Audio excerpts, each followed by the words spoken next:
Good morning and welcome back to Forbes. My name is Vidisha and I'm back with this new initiative Current Affairs by Forbes. आज का हमारा topic है the Hindenburg story.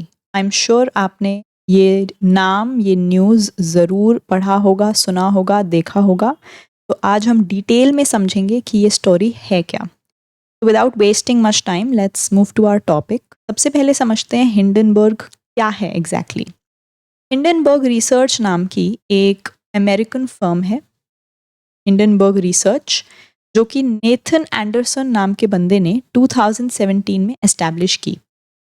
Now here you must note it's an investment research firm with a focus on activist short selling. ये जितनी भी terms हैं इनसे आपको घबराना नहीं है. वीडियो को ध्यान से लास्ट तक पेशेंटली सुनना है and trust me you will be able to understand each and every word being mentioned here. Just have patience, okay? तो हिंडनबर्ग रिसर्च एक एक्टिविस्ट शॉर्ट सेलिंग फर्म है. नेथन एंडरसन नाम के बंदे ने 2017 में इसको एस्टैब्लिश किया. इसका नाम लिया गया है हिंडनबर्ग डिजास्टर ऑफ 1937 से. एक बहुत ही इंटरेस्टिंग केस था जर्मन एयरशिप का, जो कि किसी कारणवश लैंड होते हुए एक डिजास्टर का शिकार हो जाती है. आई वुड रेकमेंड कि आप इसके बारे में खुद ज़रूर पढ़ें. हिंडनबर्ग डिजास्टर, जो कि एक ह्यूमन मेड अवॉइडेबल डिजास्टर कहा जाता है, उसके नाम से अपनी रिसर्च फर्म का नाम रखा है हिंडनबर्ग रिसर्च. एंड ये करते क्या हैं, the firm generates public reports via its website that allege corporate fraud and malfeasance. These reports also feature defenses of practice of short selling and explains how it can help play a critical role in exposing fraud and protecting the investors. So basically ये firm कुछ reports निकालती है और कहती है कि कैसे short selling करने के द्वारा हम फ्रॉड को एक्सपोज करेंगे और स्टॉक मार्केट में जो इन्वेस्टर्स हैं उनको प्रोटेक्ट करेंगे. Let's understand a little bit कि ये जो वर्ड बार बार आ रहा है शॉर्ट सेलिंग, इसका क्या मतलब है. Let's take an example. तो समझ लेते हैं कि एक पर्सन है बी, उसने एक कार ओन की है और एक पर्सन है ए, उसका फ्रेंड, जो कि इस कार को बी से बोरो कर लेता है. जस्ट फोकस कि वो बोरो कर रहा है, बाय नहीं. बी से कार को बोरो करके ए ने इस कार को सी को सेल कर दिया है. अब मान लेते हैं कि कार की वैल्यू थी 100 और ये वैल्यू, इसी वैल्यू पे ए ने सी को ये कार सेल की एट 100. ओवर द ईयर्स जब वैल्यू डेप्रिशिएट हो गई, डेप्रिशिएट मतलब वैल्यू जब कम हो गई, और समझ लेते हैं कि इसकी वैल्यू हो गई 50, तो ए ने सी से यही कार को खरीद लिया. यहाँ पे बी से क्या किया था, बोरो किया था. ए ने यहाँ पे सी से यही कार खरीद ली एट द रेट ऑफ 50, जो कि डेप्रिशिएटेड वैल्यू है, और खरीद के बी को वापस कर दी.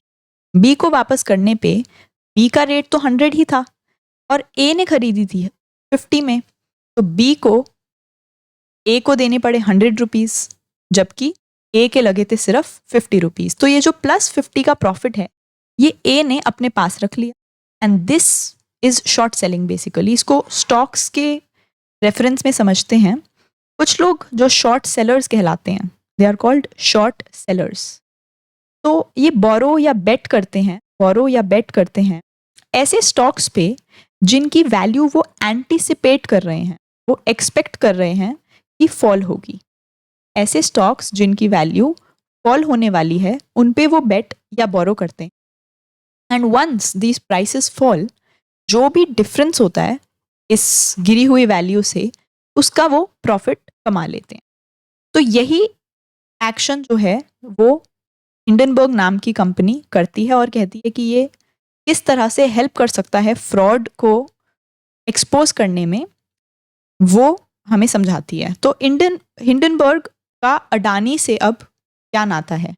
Adani is basically a school drop out. Gautam Adani, he was a school drop out जिसने कमोडिटीज़ ट्रेडर का काम स्टार्ट किया, एंड करते करते आज के टाइम पे he is Asia's one of the richest people with businesses in various domains जैसे कि port, cement, media, renewables, mining, airports, power generation and what not. अब हिंडनबर्ग की जनवरी 2023 में, जस्ट रिमेंबर ये जो हम बात कर रहे हैं ये 2023 पिछले साल की बात है, पिछले साल हिंडनबर्ग ने एक रिपोर्ट पब्लिश की जिसमें अडानी ग्रुप पे इल्ज़ाम लगाए गए कि उन्होंने stock manipulation, offshore tax havens, inflated valuations, basically आप समझ लीजिए कि मैल प्रैक्टिसेस का यूज़ किया है, कुछ गड़बड़ की है बेसिकली, ऐसा इल्ज़ाम लगाया गया अडानी ग्रुप पे, जिसकी वजह से इन्वेस्टर्स को नुकसान हो सकता था। और ऐसी रिपोर्ट आने के बाद द रिजल्ट वाज कि अडानी ग्रुप की जो मार्केट वैल्यू थी वो गिरने लगी, स्टॉक्स जो थे वो गिरने लगे। इस तरह से गिरे कि जो वर्ल्ड के थर्ड रिचेस्ट मैन थे वो एक ही हफ्ते में फोर्ब्स लिस्ट में नंबर 15 पे चले गए। इस तरह से उसका इफेक्ट हुआ उस रिपोर्ट का। ये रिपोर्ट आने के बाद अडानी ग्रुप ने भी अपने डिफेंस में एक 413 पेजेस की रिपोर्ट तैयार की जिसमें उन्होंने सभी एलिगेशंस को ऑब्वियसली डिनाई किया और बोला कि ये सब बेसलेस हैं। In fact they are a malicious attempt to undermine the company and they stand to gain financially if the stock prices falls। तो जैसा कि हम समझ रहे थे कि शॉर्ट सेलिंग में अगर प्राइसेस फॉल होंगे तो शॉर्ट सेलर को गेन होगा।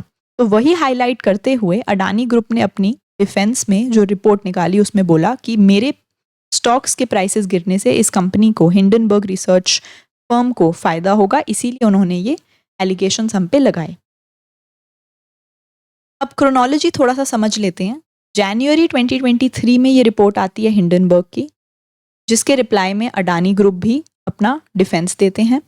February 2023 में, because Adani group is an important stock holder, is an important entity in the Indian stock market, तो February 2023 एक PIL डाली गई सुप्रीम कोर्ट में जिसमें इस पूरे मामले में जल्द से जल्द कार्रवाई हो इसकी डिमांड की गई।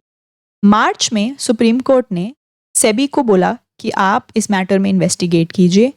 मई 2023 में कोर्ट ने एक एक्सपर्ट कमेटी भी बिठाई ऑन द सेम इशू। मई 17 को सेबी को अगस्त 14 तक का टाइम दिया गया अपनी रिपोर्ट सबमिट करने के लिए और जनवरी 3 को सुप्रीम कोर्ट ने बोला कि इस केस में SEBI is competent enough to probe into the matter और इसलिए किसी भी स्पेशल इन्वेस्टिगेशन टीम की ज़रूरत हमें नहीं है, सेबी ही इस पे पूरी कार्रवाई करेगी। SEBI stands for securities exchange board of India. Basically ये हमारा मार्केट रेगुलेटर है, जो स्टॉक मार्केट है उसकी जितनी भी रेगुलेशंस हैं वो सेबी देखता है। Okay, let's understand a few allegations जो कि हिंडनबर्ग ने अडानी के अगेंस्ट लगाई। सबसे पहले stock manipulation and wealth creation की बात की। ऐसा बोला कि अडानी ग्रुप ने स्टॉक्स, अपने ही स्टॉक्स को इस तरह से मैनिपुलेट किया है कि पर्सनली अडानी एंड उनकी फैमिली को फ़ायदा हो। सेकेंडली, शेल कंपनीज, ये सारी टर्म्स एज आई सेड हम लास्ट में अच्छे से समझेंगे। For now you can understand कि कुछ इलीगल कंपनीज का यूज़ करके स्टॉक मैनिपुलेशन की गई है। ऑल्सो डेट फ्यूल्ड ग्रोथ, अपनी ही कंपनी को कोलेट्रल दिखा के डेट लेकर अडानीज ने अपने स्टॉक्स की वैल्यू बढ़ाई है। And young group of auditors, इधर हिंडनबर्ग ने एक और एलिगेशन लगाई कि जो ऑडिटर्स हैं, यानी कि जो इनकी balance sheet and financial situation को इंस्पेक्ट करते हैं, ये ऑडिटर्स खुद बहुत ही ज़्यादा यंग हैं, इनएक्सपीरियंस्ड हैं एंड मोस्ट प्रॉबेबली इनको इसीलिए अपॉइंट किया गया है ताकि ये पार्शियल डिसीजंस दें अडानी ग्रुप के फेवर में। इस तरह की एलिगेशंस लगाई गई अडानीज के खिलाफ। अब इस साल फिर से न्यूज़ क्यों बनती है इस टॉपिक पर? So basically SEBI, as we know, was investigating the matter. Supreme court की सुपरविजन थी इस पूरे मैटर में। जून 27, 2024, अब हम इस साल में प्रवेश कर चुके हैं। जून 27 को एक शो कॉज नोटिस जाता है सेबी से हिंडनबर्ग रिसर्च टीम को, जिसमें वो बोलते हैं कि आपने जो भी रिपोर्ट अडानीज के खिलाफ दी उसको जस्टिफाई कीजिए और कैसे आपकी शॉर्ट सेलिंग एक्टिविटी इंडिया में लीगल है उसको भी आप एक्सप्लेन कीजिए। तो हिंडनबर्ग फिर अपना डिफेंस देते हैं जिसमें वो कहते हैं कि हमारी जितनी भी रिपोर्ट थी वो extensive due diligence, publicly available information के ऊपर बेस्ड थी और हमारी सारी शॉर्ट सेलिंग एक्टिविटी लीगल भी थी और इंडियन रेगुलेटरी प्रोसीजर्स के मुताबिक थी।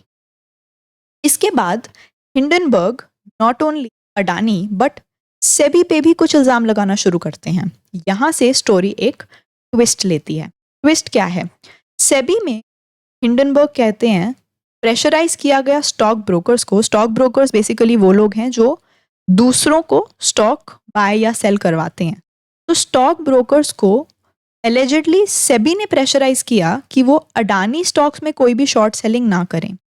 उससे हुआ क्या, जितने भी इन्वेस्टर्स थे जो शॉर्ट सेलिंग करना चाह रहे थे उनको बोरोड शेयर्स को खरीदना पड़ा, जिससे अडानीज के स्टॉक्स की डिमांड बढ़ गई। एंड डिमांड बढ़ने का मतलब है प्राइस बढ़ना, प्राइस बढ़ने का मतलब है कंपनी की वैल्यूएशन बढ़ना, और उससे फ़ायदा किसको हुआ? अडानी ग्रुप को। ये सारी एलिजिड एलिगेशंस हिंडनबर्ग के द्वारा कंटिन्यू रखी गई यूजिंग सेबी ऑल्सो। अब यहाँ पे हिंडनबर्ग ने एक और चीज़ क्या क्लेम? हिंडनबर्ग ने क्लेम किया कि जब सुप्रीम कोर्ट ने सेबी को ये मैटर प्रोब करने का ऑर्डर दिया था, तब इनिशियली सेबी ने अग्री कर लिया था कि सेवरल की findings of the report are probably true. लेकिन प्रोब आगे बढ़ते बढ़ते सेबी ने अनेबल टू इन्वेस्टिगेट फर्दर का दावा कर दिया। इसका मतलब सेबी भी इन्वॉल्व्ड है इस मैटर। नाउ न्यूज़ अब क्या बनती है? 10th अगस्त को, which is very recent, 10th अगस्त को x which is farmer Twitter, इस सोशल मीडिया प्लेटफॉर्म पे हिंडनबर्ग रिसर्च का जो पेज है वहाँ से समथिंग बिग सून इंडिया का मैसेज, एक क्रिप्टिक पोस्ट किया जाता है, एक हिडन पोस्ट किया जाता है, और उसके ठीक बाद एक और रिपोर्ट पब्लिश की जाती है। एक और रिपोर्ट हिंडनबर्ग टीम पब्लिश करती है जिसमें सेबी की जो न्यू चेयरपर्सन है माधवीपुरी बुच, इन पे और इनके हस्बैंड धवल बुच पे इल्ज़ाम लगाया जाता है कि most probably they are also involve in the Adani scandal. उनका ये कहना था कि the current SEBI chairperson and her husband had hidden stakes in the exact same obscure offshore funds found in the same complex nested structure used by Vinod Adani, जो कि गौतम अडानी के cousin हैं। Hindenburg report ने एक और इल्ज़ाम लगाया कि जो सेबी के REIT रेगुलेशंस हैं, द REIT जो हम फिर से आगे समझेंगे, as I said for now you can understand it's the real estate investment trust. SEBI के अंडर एक रियल एस्टेट में इन्वेस्टमेंट करने के लिए ट्रस्ट एस्टैब्लिश किया गया है जिसकी रेगुलेशंस भी सेबी करता है। तो इन REIT की रेगुलेशंस में भी सेबी ने कुछ घपला किया, बिकॉज वो ब्लैकस्टोन जैसी कंपनीज को फेवर करना चाहते थे, क्योंकि सेबी चेयरपर्सन के husband Dhaval Buch was a financial adviser to this company. तो इस तरह के एलिगेशन अब हिंडनबर्ग ने सेबी के खिलाफ लगाने शुरू कर दिए। एक रिकैपिचुलेशन ले लेते हैं। स्टोरी शुरू होती है हिंडनबर्ग से, जो कि अडानीज की कंपनी पे कुछ रिपोर्ट निकालते हैं और एलिगेशंस लगाते हैं कि यहाँ पे स्टॉक मैनिपुलेशन हुआ है। जब ये स्टॉक मैनिपुलेशन की पूरी स्टोरी को सुप्रीम कोर्ट सेबी के हवाले करता है और ऑर्डर करता है कि इन्वेस्टिगेशन हो, तो सेबी जब कुछ जवाब मांगने के लिए हिंडनबर्ग के पास जाते हैं तो हिंडनबर्ग फिर सेबी के खिलाफ ही एलिगेशन स्टार्ट करते हैं, और यहाँ पे SEBI chairperson Madhabi Puri Buch and उनके हस्बैंड धवल बुच के खिलाफ वो एलिगेशंस लगाते हैं। This is the story as of now. और क्या होता है इस स्टोरी में? एक और ट्विस्ट, कोटक महिंद्रा बैंक, आपने नाम सुना होगा कोटक बैंक का, इसको भी इस पूरे सागा में इन्वॉल्व कर लिया जाता है। हिंडनबर्ग एक और इल्ज़ाम लगाते हैं कि जो कोटक महिंद्रा बैंक है वो भी इन्वॉल्व थे, एंड एक्चुअली कोटक बैंक के थ्रू ही अडानी अपने स्टॉक्स को मैनिपुलेट करते थे। आप लोग कहीं पे भी वीडियो को पॉज करके जो भी टेक्स्ट है उसको रीड कर सकते हैं। I am just explaining to you in brief. तो अब इस सब में क्या रिस्पॉन्सेज रहे ये हम जानने वाले हैं। सबसे पहले माधवीपुरी बुच ने एंड उनके हस्बैंड ने इन सभी एलिगेशंस को groundless, without merit and an effort at character assassination बताया है। उन्होंने कहा कि जो भी हिंडनबर्ग रिसर्च फर्म क्लेम कर रही है कि उन्होंने कुछ इन्वेस्टमेंट्स की थी जो कि अडानी के ग्रुप से रिलेटेड थी, वो सब इन्वेस्टमेंट्स 2015 की हैं, which are actually 2 years before she even joined SEBI.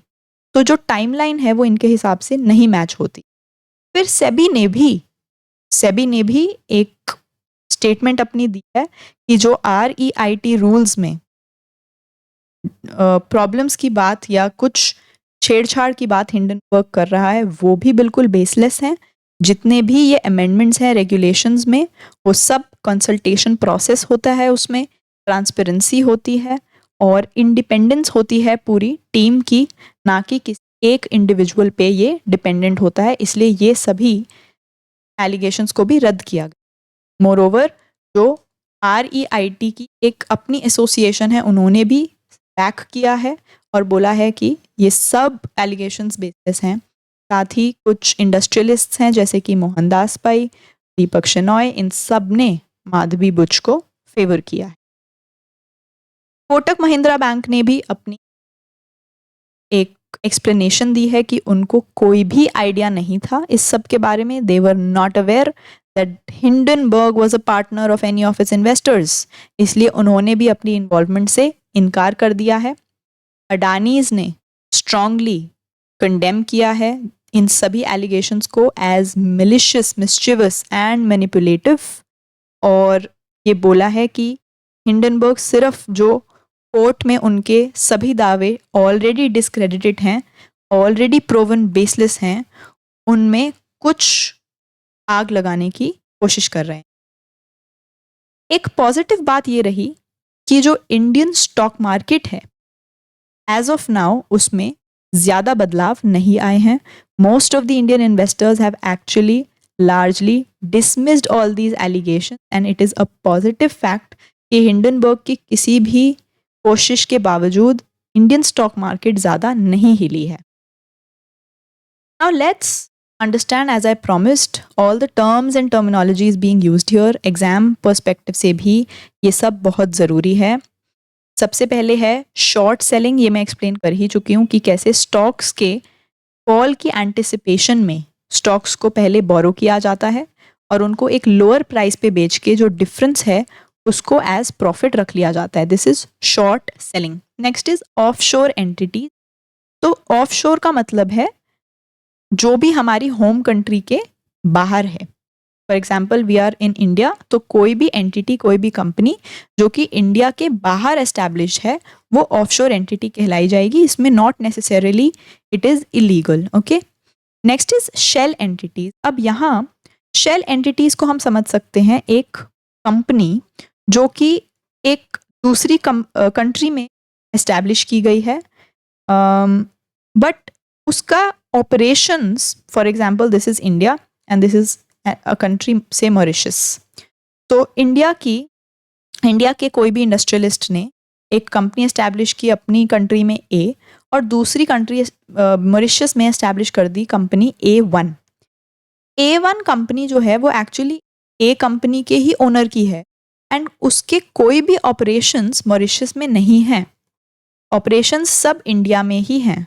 But because Mauritius में कुछ टैक्स बेनिफिट्स हैं तो A1 कंपनी को यूज़ करके वो अपनी कंपनी में कुछ फ़ायदा कर रहे हैं। इसको हम शेल एंटिटी कहते हैं।